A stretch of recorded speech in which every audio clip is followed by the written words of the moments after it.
Hanya Nenek 2, Bejor Kawahyu. Terima kasih atas supportnya dan selamat menjadi fans baru channel ini. Kali ini saya akan mengangkat sebuah film horor yang sangat spesial pakai telur, tempe, dan kecombrang. Di mana film ini digadang-gadang adalah film horor terbaik di tahun 2025. Penasaran? Tanpa banyak fafifu, karena habis ini saya masih ada rapat dengan Kim Jong Un. Mari kita mulai. Cerita dimulai dengan memperlihatkan seorang gadis Cina bernama Piper. Sepulang sekolah, ia yang menunggu jemputan terlihat sedang berbaur dengan teman-temannya. Namun mohon maaf, akibat kekurangan yang Piper miliki, teman-temannya seakan menjauhinya dan tidak mau berteman dengannya. Tidak lama, kakak Piper yang bernama Andi akhirnya datang dan langsung mengajak adiknya pulang. Setibanya di rumah, Andi yang langsung memperbaiki spion auto panik ketika Piper berteriak dan memintanya untuk mengecek sang ayah yang tak kunjung keluar dari WC. Adi? Pada saat mereka berhasil membuka pintu, mereka pun syok parah saat mengetahui sang ayah telah tergeletak di lantai WC. Setelah kematian sang ayah, Andi dan Piper menjadi yatim piatu dan mereka dipanggil oleh ketua Dinsos yang bernama Bu Wendy. Bahwa saat ini ada seorang ibu-ibu yang ingin mengadopsi Piper. Mendengar hal itu, Andi mengungkapkan jika Piper mengidap kebutaan parsial, di mana Piper hanya bisa melihat cahaya dan bentuk yang buram saja. Andi pun mengatakan bahwa ia tidak ingin diadopsi orang lain dan merasa bisa hidup mandiri bersama Piper. Menanggapi hal itu, Bu Wendy mengungkapkan kalau Andi masih belum cukup umur dan ia baru bisa mendapatkan hak asuh setelah berusia 18 tahun. Akhirnya, Bu Wendy meminta mereka untuk menjalani proses adopsi selama 3 bulan ke depan terlebih dahulu, karena setelah itu barulah Andi genap berusia 18 tahun dan bisa mendapatkan hak asuh untuk Piper. You can apply for guardianship when you're 18. Laura's had issues with troubled kids in the past. Singkat cerita, para pekerja sedang membereskan rumah. Di saat itu juga, Andi berusaha menenangkan adiknya dan berjanji akan segera mengurus hak asuh Piper. Andi juga menambahkan bahwa dia menyayangi Piper, meskipun Piper adalah adik tiri beda ibu. Cerita berlanjut saat Andi dan Piper melakukan perjalanan menuju kediaman ibu angkat mereka. Saat sampai di sana, yaps, Andi menabrak pembatas yang ada di rumah itu. Udah spion hancur, kini bumper mobilnya juga rusak pula. Tidak lama, mereka bergegas memanggil ibu angkatnya. Selanjutnya, ibu angkat mereka yang bernama Laura menyambut hangat kedatangan Andi dan Piper. Laura pun mengungkapkan jika Piper memiliki kelainan seperti mendiang putrinya yang bernama Kathy, sehingga beliau terbiasa dengan itu. Piper yang masih bocil pun dengan polosnya bertanya apa penyebab kematian Kathy. Dan dengan mata yang berkaca-kaca, Laura mengungkapkan jika Kathy tewas karena tenggelam. Obrolan terus berlanjut hingga Laura mendapat telepon dari Wendy dan meminta mereka untuk membiasakan diri dan berkeliling rumah. Oh, you're going outside, don't let the cat out. Give me the cat. Let him go. Gotcha. Let him go, Ollie. Saat mengelilingi rumah, Andi dibuat heran melihat keberadaan seorang anak kecil botak yang sedang berdiri di kolam yang kering. Namun saat kita lihat bocil botak ini memiliki bercak aneh yang sama seperti anak yang berada di awal cerita. Beberapa saat, Laura mengukur tinggi badan Piper dan si botak yang kita ketahui bernama Oliver tersebut. Lalu menjelaskan bahwa Oliver seperti itu karena mengalami trauma setelah kematian orang tuanya dalam kecelakaan. Laura juga menambahkan bahwa saat ini Oliver sedang menjalankan terapi untuk menyembuhkan traumanya. Singkat cerita, pada saat Andi membawa barang bawaannya, ia juga dibuat heran dengan garis putih yang ada di halaman rumah. Namun selayaknya laki-laki pada umumnya, Andi tidak memperdulikan itu. Sementara itu terlihat Laura sedang mengajak Piper ke kamar yang akan ia tempati. Malam pun tiba. Setelah memastikan Andi dan Piper tertidur, Laura terlihat bersiap untuk menonton video dari kaset VHS.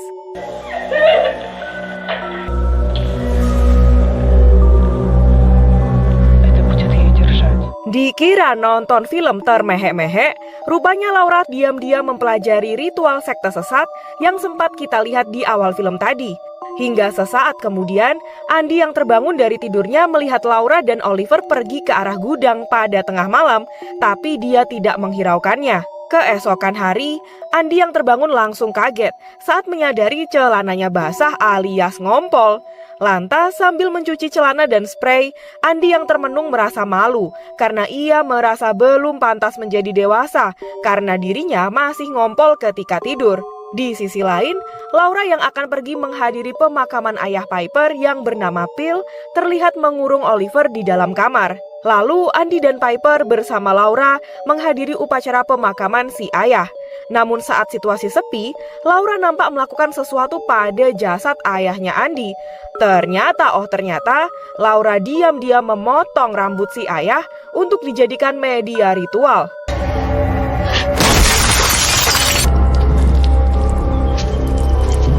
Sementara di rumah dengan tangan yang berlumuran darah, Oliver terlihat bergegas pergi menuju gudang. Entah apa yang terjadi. Di malam hari, Laura yang berusaha menghibur Andy dan Piper mengajak mereka berdua untuk mabuk bareng. Buset, ternyata Laura tidak peduli meskipun Andy dan Piper masih di bawah umur. Ia yang ingin dikenal sebagai orang tua asik dan gaul pun tetap mengajak mereka untuk maksiat. Hingga di tengah malam, setelah Andy dan Piper tak sadarkan diri, Laura yang akan tidur berniat melakukan sesuatu terlebih dahulu.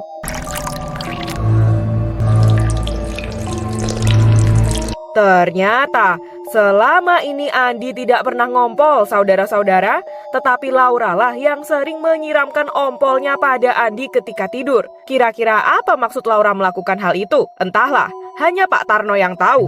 Sebelum tidur, Laura terlihat sedang mengobati Oliver. Ia pun berkata jika kelaparan ekstrim yang dialami Oliver akan segera berakhir setelah semua persiapan selesai. Nyatanya, selama ini Oliver telah dijadikan wadah bagi sosok iblis bertanduk oleh Laura. Keesokan hari, Andy yang terbangun kembali merasa malu saat celananya kembali basah. Sesaat kemudian, Laura pun pura-pura kaget saat mengetahui Andy masih ngompol ketika tidur. Mendengar hal itu, sontak membuat Piper ilfil pada Andy. Apalagi Andy akan berusia 18 tahun.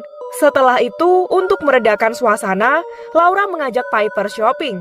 Sementara Andy diminta untuk menjaga Oliver selama ia pergi. Sesaat kemudian, Andy yang trauma dengan lantai WC akhirnya memutuskan untuk mandi di luar, kayaknya enak nih. Di situ, Andy sadar bahwa Oliver sedang memperhatikannya.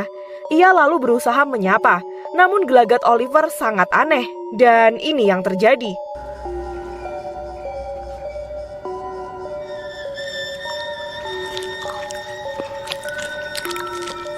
Setelah mandi, Andy bergegas mengajak Oliver untuk makan bersama. Dirasa Oliver berusaha menyampaikan sesuatu, Andy langsung mengambil buku dan pensil agar Oliver bisa menuliskan apa yang ia inginkan. Tapi tiba-tiba, di tengah kengerian yang terjadi, Andy panik dan berniat membawa Oliver ke rumah sakit.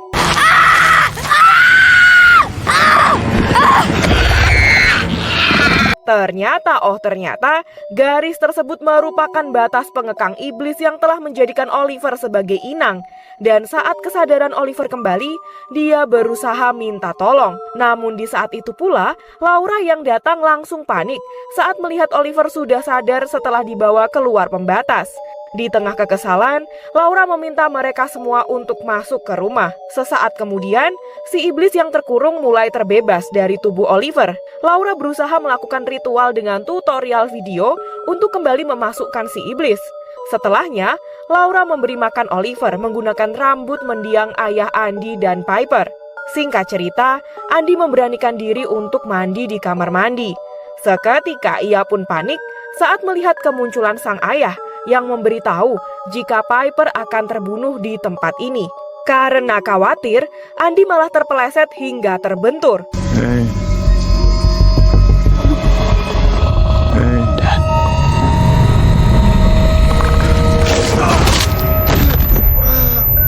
Sementara di rumah, Laura terlihat senang saat kolamnya terisi air hujan yang telah bercampur dengan bubuk kapur ritual. Tidak lama, akhirnya Andi yang siuman mengajak Laura untuk pulang. Namun karena Andi masih mengalami gagar otak, Laura mengungkapkan jika Andi harus menjalani perawatan selama beberapa hari. Hingga di tengah kepanikan, Andi mengungkapkan jika sebelum terjatuh dirinya sempat ditemui oleh hantu sang ayah yang memberitahu jika Piper dalam bahaya.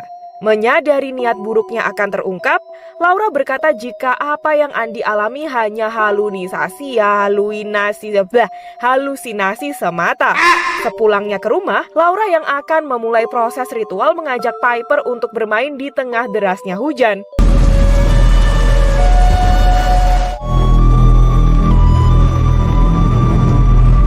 Betapa bahagianya Laura saat melihat Piper mengenakan sweater milik mendiang putrinya. Hingga sesaat kemudian, Laura berniat menunjukkan sesuatu. Oh, it's cold. Yeah, it's a freezer, love.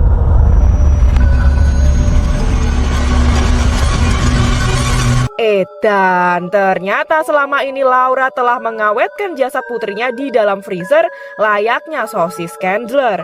Rupanya, Laura yang tak bisa menerima takdir selama ini berencana melakukan ritual untuk membangkitkan putrinya dari kematian. Beberapa hari kemudian, Andi yang sudah diperbolehkan pulang terlihat bingung di sepanjang perjalanan, di mana ia masih kepikiran pada apa yang mendiang ayahnya sampaikan. Hingga setibanya di rumah, Andi pun merasa lega saat mengetahui Piper baik-baik saja. Sementara itu, kita akan ditunjukkan perihal rencana Laura yang sesungguhnya. Laura harus membuat Oliver yang kerasukan iblis memakan jasad Katie anaknya. Daging jasad itu harus dimuntahkan ke dalam mulut calon tubuh baru yang dalam hal ini adalah tubuh Piper. Setelah menonton rekaman tersebut, Laura berniat melakukan sesuatu untuk memulai ritualnya. Lalu tiba-tiba, ya, Laura menggaplok Piper yang sedang tidur. Di keesokan harinya, Andi yang melihat kondisi Piper langsung panik dan menanyakan siapa yang telah melakukannya. Namun jelas, Piper tidak tahu dan hanya mencium bau parfum Andi. Mendengar hal itu, Laura auto playing victim dan mengatakan bahwa yang memukul Piper adalah Andi. Trauma dan gagar otak yang Andi alami membuatnya secara tidak sadar menghajar Piper. Rupanya, apa yang Laura lakukan bertujuan untuk memisahkan Piper dengan Andi. Di tengah cekcok hebat, sontak Andi pun heran saat melihat keanehan yang terjadi pada Oliver. No. Andy, look at me.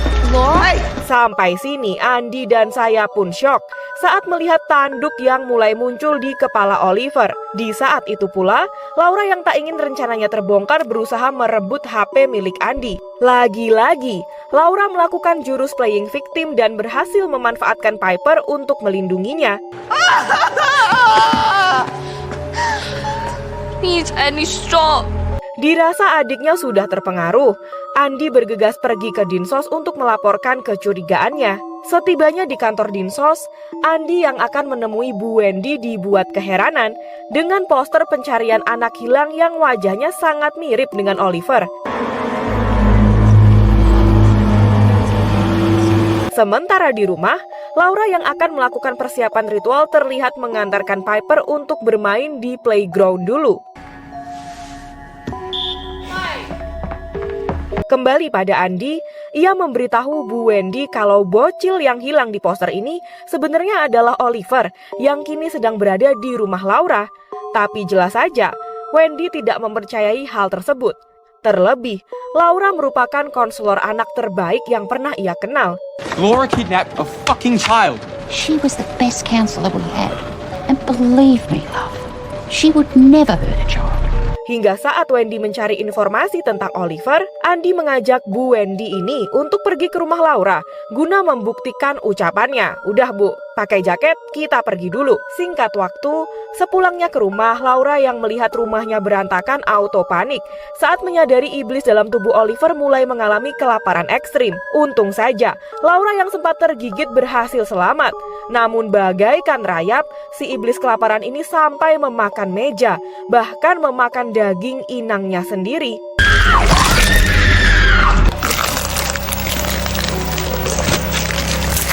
Dirasa sudah tidak bisa lagi ditunda, Laura pun langsung melakukan ritual puncak untuk membawa roh Katie ke dalam tubuh Piper. Meskipun tak tega, Laura membiarkan si iblis untuk memakan jasad putrinya. Sementara itu, sebelum sampai ke rumah Laura, Andy berusaha menelepon Piper tentang kejahatan yang dilakukan Laura, di mana saat ini ia dan Bu Wendy sedang OTW untuk menjemput Piper.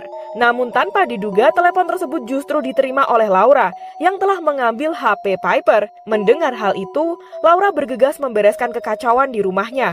Kemudian Wendy yang baru saja tiba meminta Andy untuk menunggu di mobil saja, sementara ia sendirilah yang akan masuk menemui Laura. Di sisi lain, Andy yang tak tahan hanya berdiam diri pergi untuk mengecek gudang.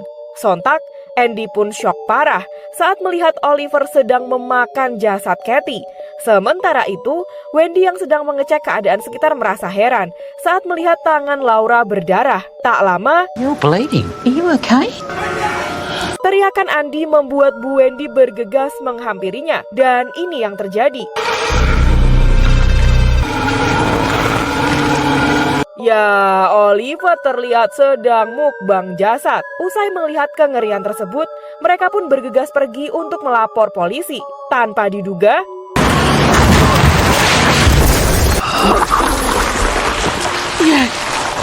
kesal sekali saya lihatnya.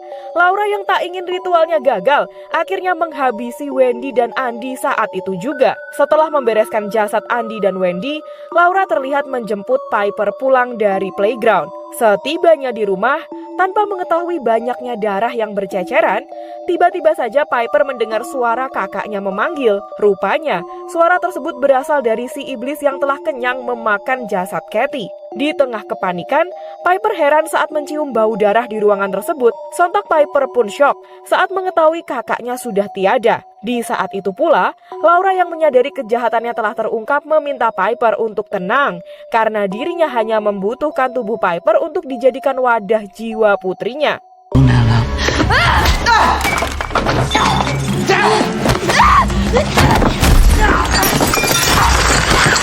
Saat ingin melarikan diri, Piper pun pingsan setelah kejedot tiang PLN yang menancap di tengah rumah. Dirasa ini kesempatan emas, Laura bergegas menyeret Piper menuju kolam renang. Di saat itu pula, si iblis dalam tubuh Oliver juga telah bersiap untuk memuntahkan jiwa Kathy ke dalam tubuh Piper. Namun pertama-tama, Piper harus mati dengan cara yang persis seperti Kathy. Sungguh tanpa diduga, Laura yang kembali teringat pada kematian Kathy seketika menyesali perbuatannya, di mana akhirnya Piper mendapat kesempatan untuk kabur. Sementara itu, sang iblis hanya bisa kebingungan kemana ia harus memuntahkan jiwa Kathy.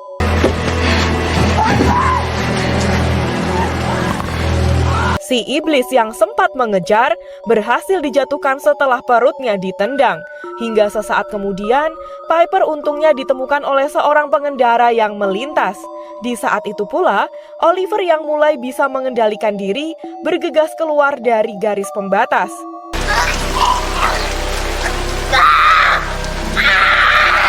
Bersamaan dengan itu, Laura yang sudah pasrah akan takdirnya terlihat pergi menuju gudang untuk membawa jasad putrinya. Di akhir cerita, kita akan melihat Piper yang selamat hanya bisa meratapi kesedihan setelah satu-satunya keluarganya yang tersisa meninggal juga. Hingga tak lama setelah Piper berhasil dibawa ke kantor polisi, pihak kepolisian akhirnya juga menemukan si Oliver, bocil kematian yang selama ini hilang. Lalu bagaimana dengan nasib Laura? Iya, Laura melakukan bundir sambil memeluk jasad putrinya. Tamat, ending yang sangat menyesatkan. Pesan yang bisa kita ambil dari film ini adalah menghidupkan yang mati itu pekerjaan ilahi, bukan proyek sendiri. Maka dari itu jangan terobsesi melawan takdir, tapi belajarlah ikhlas dengan keadaan diri. Wow. Nice. Saya Agnes bersama tim pamit undur diri. Kalau kalian ada rekomendasi film, kasus, atau cerita horor yang menarik, tapi kalian takut nonton atau cari tahu sendirian kayak saya, request aja di kolom komentar biar kita bisa tonton dan bahas sama-sama. As usual, see you in next video.